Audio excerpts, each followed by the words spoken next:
Welcome to Modern Morality. My name is Mikey, and I'm joined here by John. Hello, everyone. And Johnny. Hello. Thank you for listening, and we hope that you enjoy.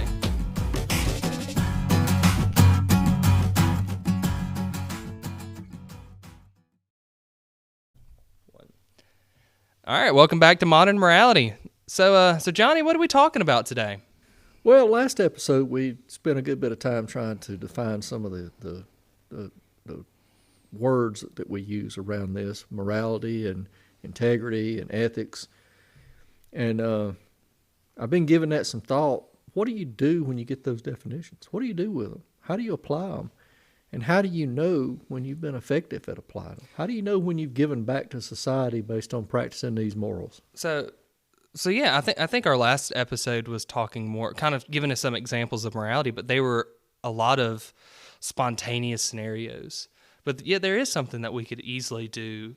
I know that we do, especially, and that's do something for charity. How do we give back to other people? And I believe that a moral that I think we all share is that we like to help people in need, and that falls right back into charity. So yeah, it looks like we're talking about charity. All right. Before we started the conversation, you said there was three things that you could do that was charitable. Let's know what they are. Yeah. So I was always taught that there are three things that you can do to give back.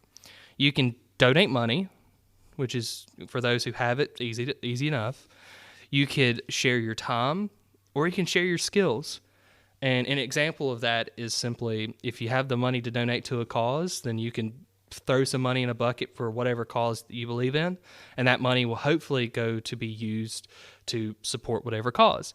As far as skills and times, one of the examples that we talked about in kind of our table discussion is when it comes to time, if you're a part of any type of charitable organization, you yourself may not have the money to donate to the cause.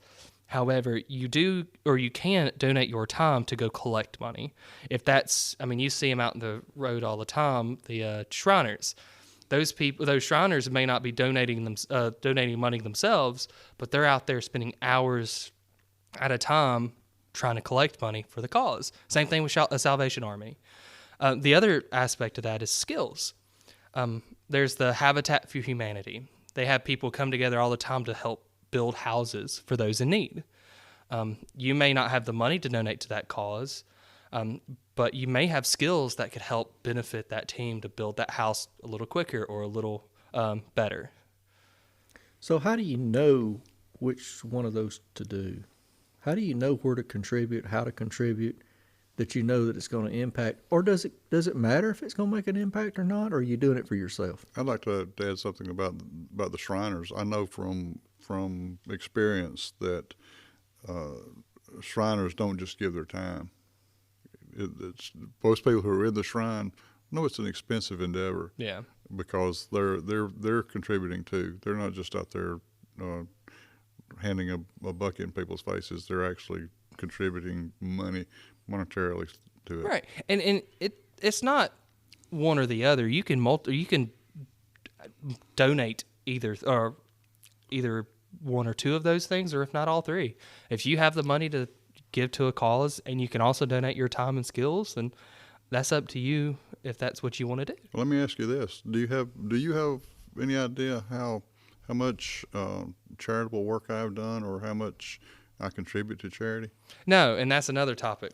So no, I do not know, John. I of all the years that I've known you, charity is not one of the conversations we've had.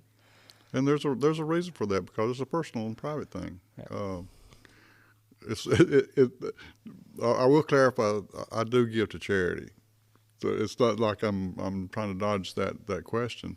But it's just, to me, it's personal, and I don't have a specific organization that I give to.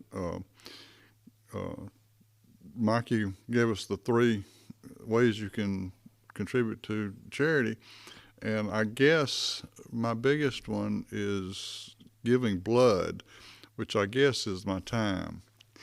So, so How better can you define giving of yourself? I honestly didn't even think about donating blood.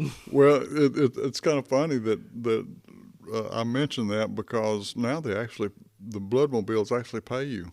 Yeah. Yes, they do. So it's not as charitable as it used to be. I think that blood is actually worth more than $25 a pint, but that's what they pay you for your trouble, I think. Yeah, I love to give blood. That's one of the things I enjoy doing when I have the opportunity. So Right, but like I say, I have, depending on the time of the year and the need. December is crazy for people asking for money. You know, every charity out there is trying to get money for, to end the year so that they can set their budget for next year, and that's fine.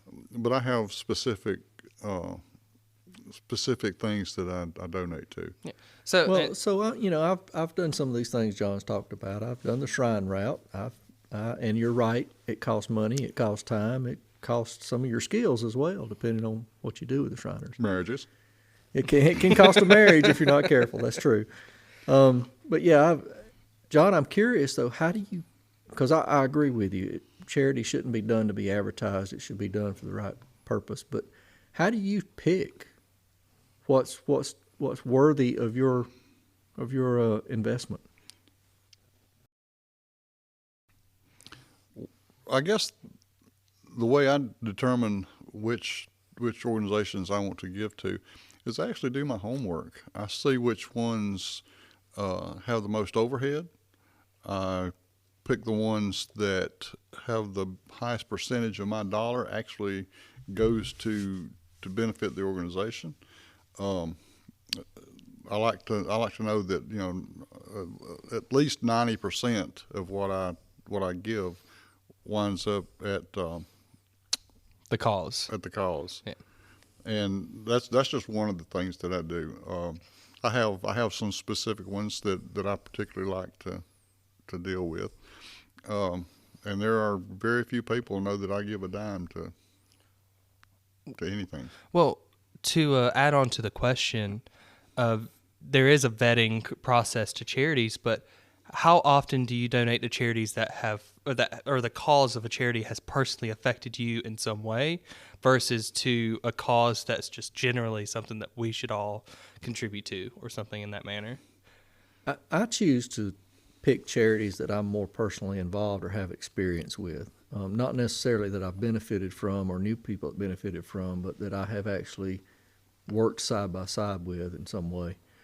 And because I've seen so many cases where more than 90% doesn't reach where it needs to go. I actually had a case involved in work again. Sorry, Mikey, I'm getting back to the business world, but I worked at a place one time where the site manager wanted 100% involvement of all the people in the organization there to contribute to a certain. It wasn't a direct charity. It was an organization that funds money to multiple charities, and you're letting them do the research or the. I know which one it was. Yeah, I'm trying not to hold anybody conspicuous on this, but I was the holdout. I kept the organization from being 100% because I wanted to give my charity to more directly and less through a clearinghouse of some kind. Can we talk about possibly your mother and some of the things that you've done? Yeah, well, yeah, thanks for bringing that up, Mikey. I was kind of dancing around that one. Yeah. That was the reason I didn't want to go with that particular route, is because my mom had cancer, lost her when I was 6 years old, and she was denied help from some of those organizations, and that just didn't set too well with me for the rest of my life. So I've chose other charities. Some of them are cancer, but some are not. That influenced your morality. That's exactly where I was about to go. Well, it influenced my behavior for sure. I think it didn't keep me from giving to charity, so I don't know that it influenced my morality, but it definitely influenced the behavior and the choices of where I chose to. Well, I actually think it did. It may not have changed your morality, but it did change your integrity to uphold your morality. So if it wasn't for that situation with your mom, you may not have had as strong of integrity to go against the grain and go to a charity that you know that so much is going to the actual cause. Well, I'm kind of like John touched on. I want to know that whether it's my time or my money or my skills, that they're going somewhere that they're going to be utilized and they're not done in vain.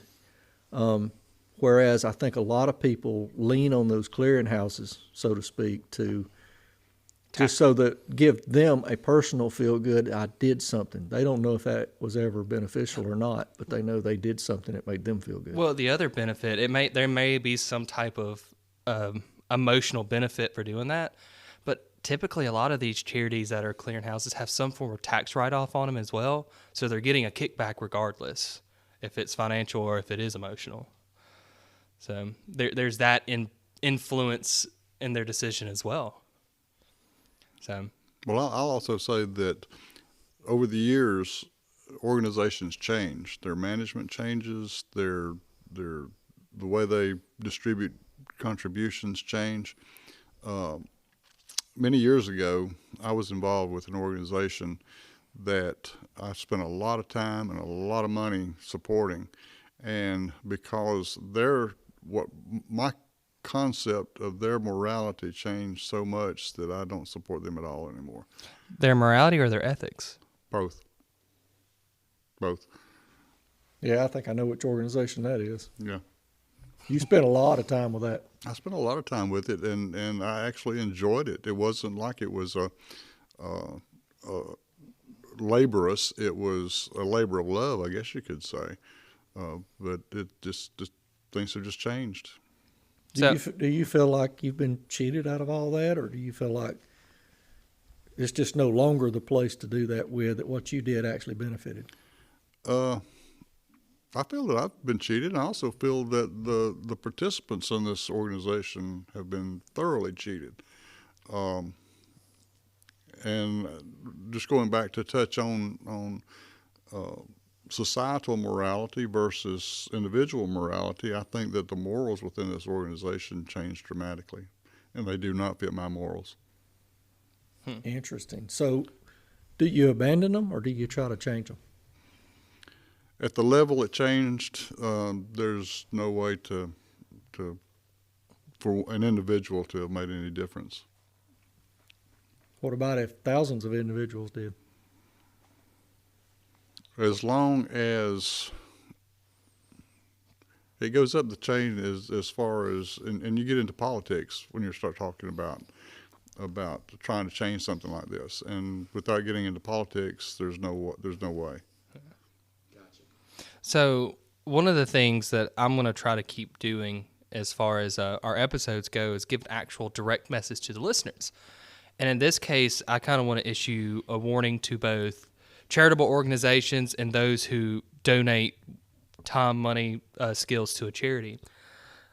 We've hit around it a lot that some charities do not give 100% of your contribution to whatever cause, because they do have processing fees or utility fees or whatever that they have to have in order to keep the organization going. But they don't have to make millionaires off the administrators.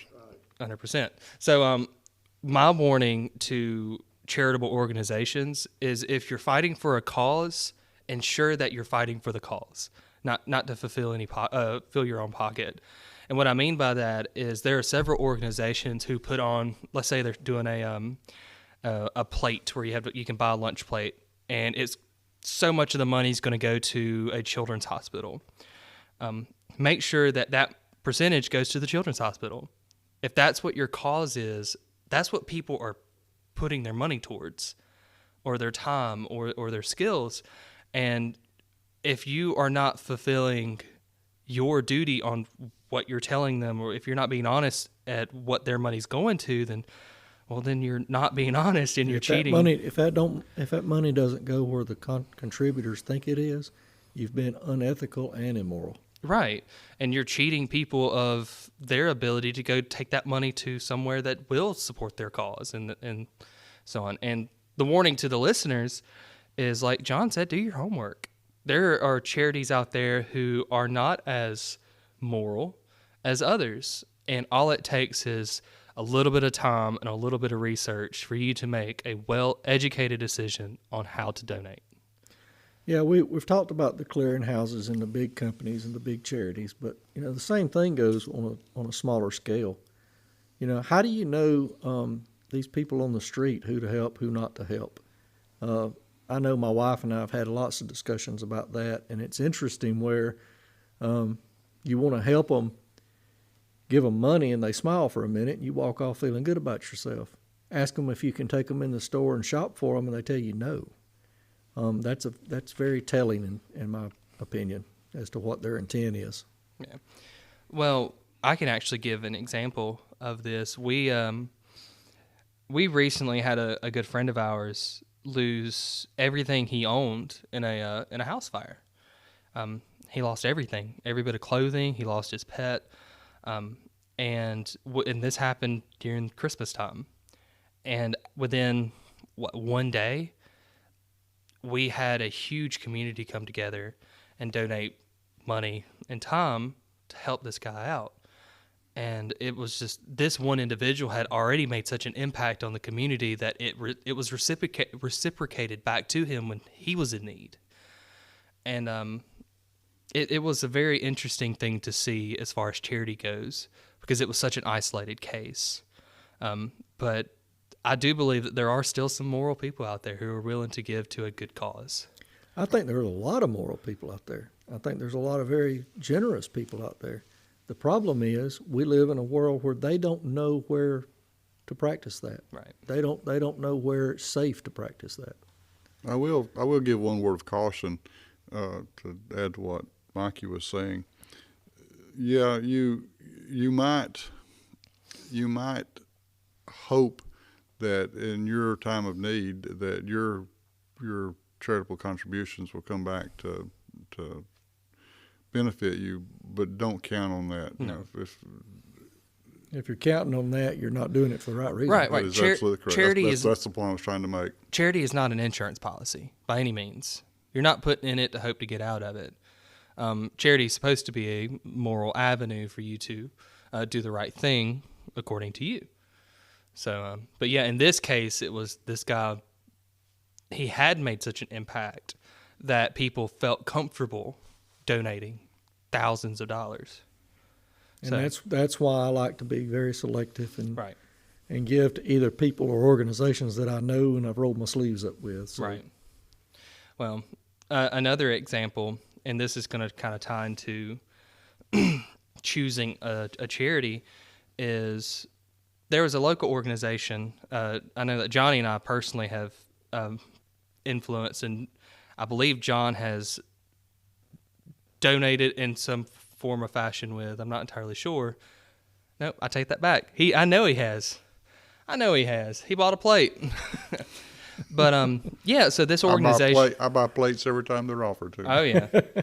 So yeah, this charitable organization, what their main goal was every year was to donate money for a Christmas program. And what they would do is they would take kids or families who may not have had Christmas gifts if it wasn't for us coming together, collecting, raising money, doing fundraisers, and help them afford the gifts.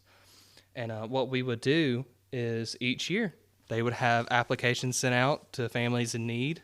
They would be heavily vetted to ensure that the system wasn't being abused in any way. And then they would donate hundreds of dollars per kid. And this organization, local organization, would donate thousands of dollars every year to 17 plus kids every year. And it was incredible. And it was very fulfilling personally for me to see these kids have positive role models in their lives, because they were alongside these guys during the party or the ceremony, whatever you want to call it. But also the men who've worked all year, that was their reward. Their reward wasn't financial. It wasn't public praise. It was just seeing how their contribution of time, skills, labor, whatever, how that directly impacted a family. Well, you mentioned how they worked all year.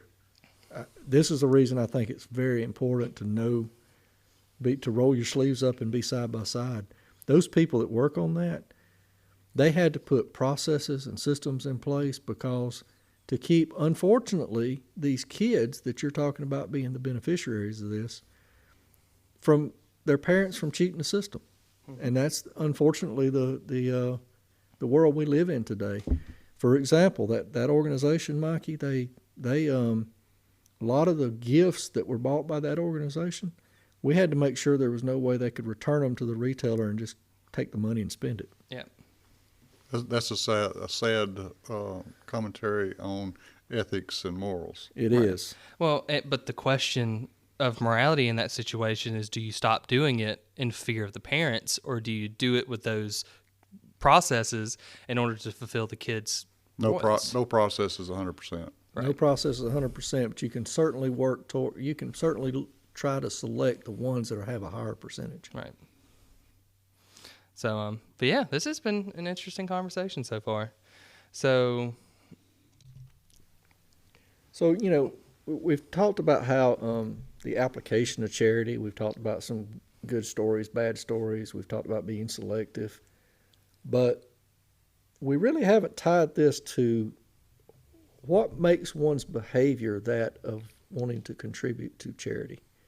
Is this a learned behavior, or is this a inherent need that you're born with? yeah, and I think that goes back to kind of our idea of morality, or the definition of morality.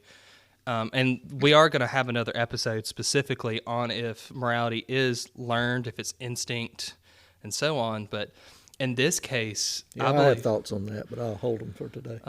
in this case, I think charity is a learned behavior. A lot of people have to be introduced to the idea of charity before they understand how if it is a good or moral thing for them to do. My little story about this, and I keep going to my grandfather. My papa used to own this really big sheetrock and painting company out toward Atlanta, and he worked 30 plus years building his business. But he was never one to flaunt his money or his wealth in any way. Well, there was one situation where we were down in Atlanta with him working, and we went to McDonald's. And outside of this McDonald's, there was this man. He obviously had hit rough times. He was begging for food.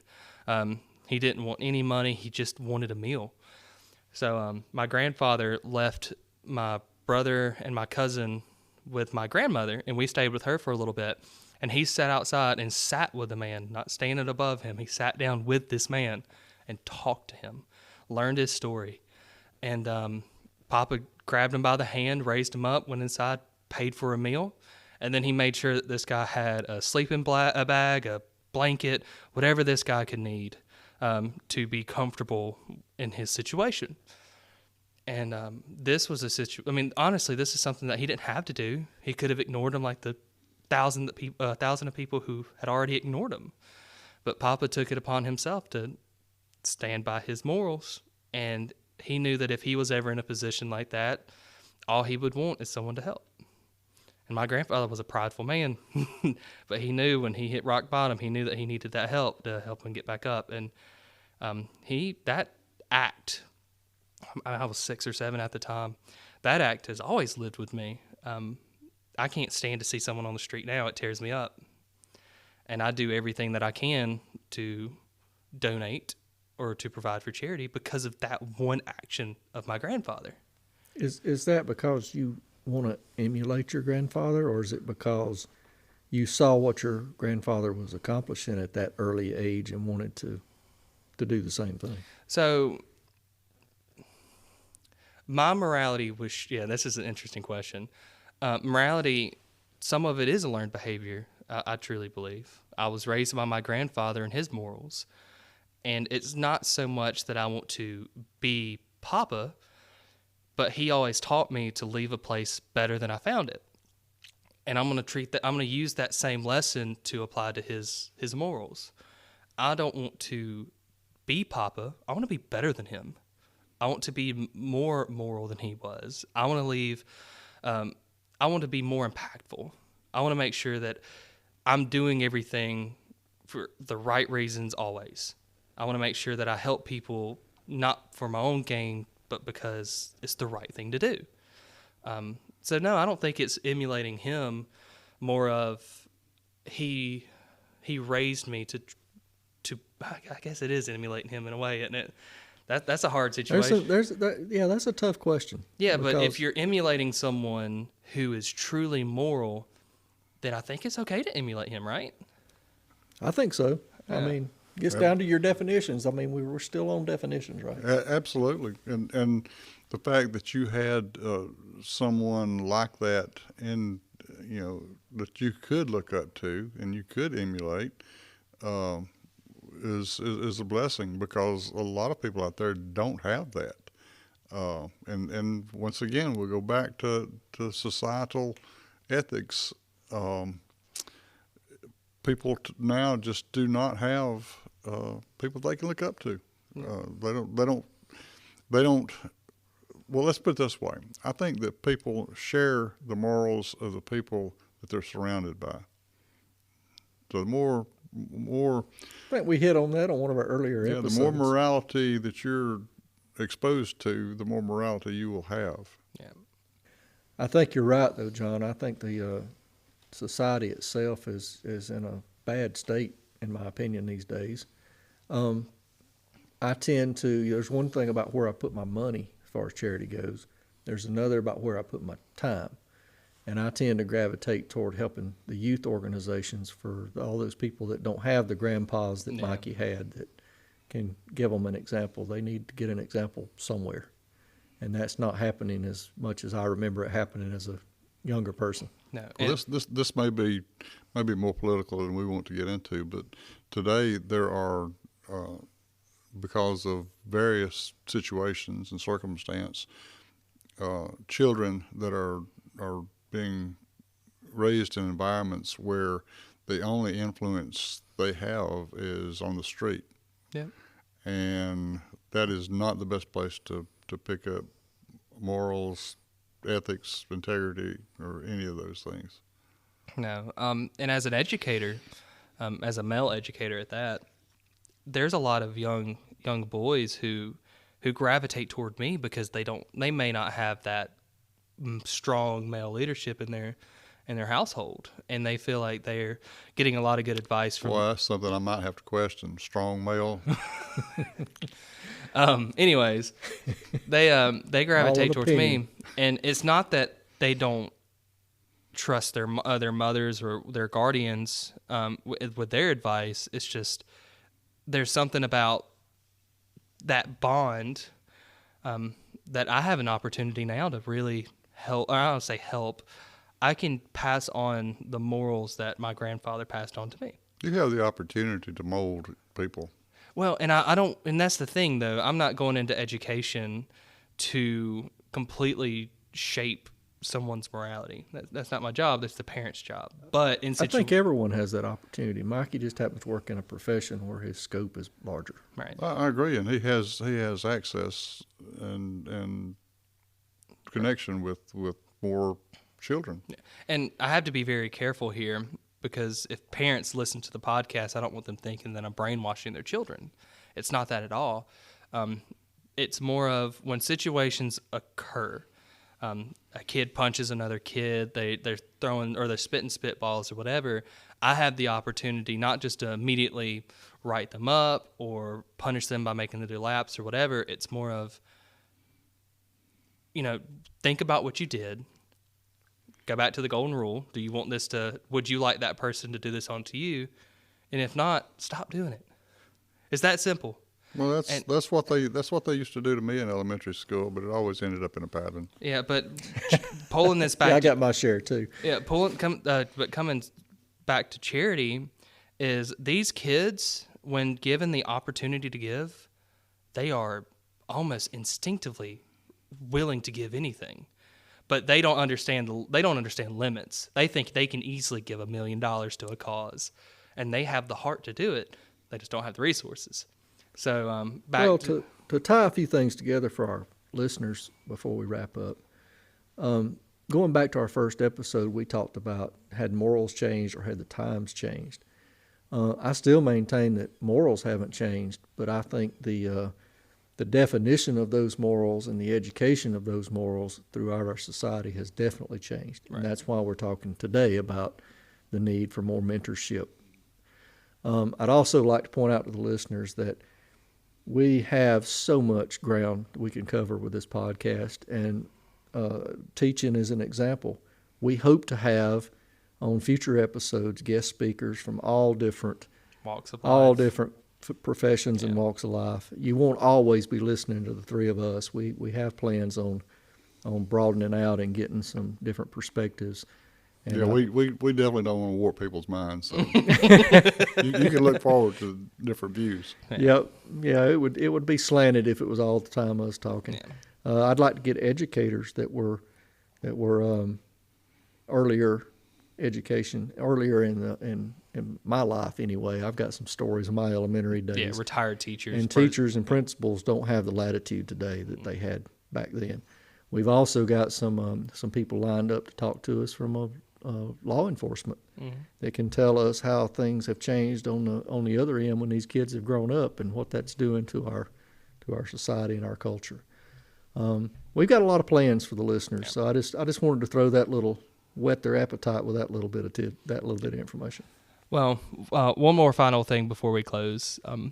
We love feedback, so please, if there's any way that you can contact us on any of the podcast platforms, Spotify, iHeart, Google, and Apple.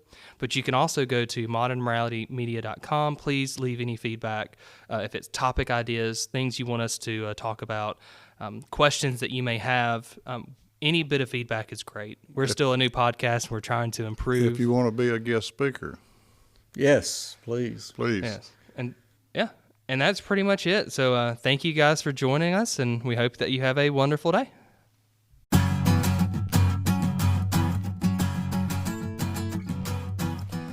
Thank you for listening to Modern Morality. Please visit our website at modernmoralitymedia.com and leave us some feedback about the show. We look forward to exploring more with you. Until next time.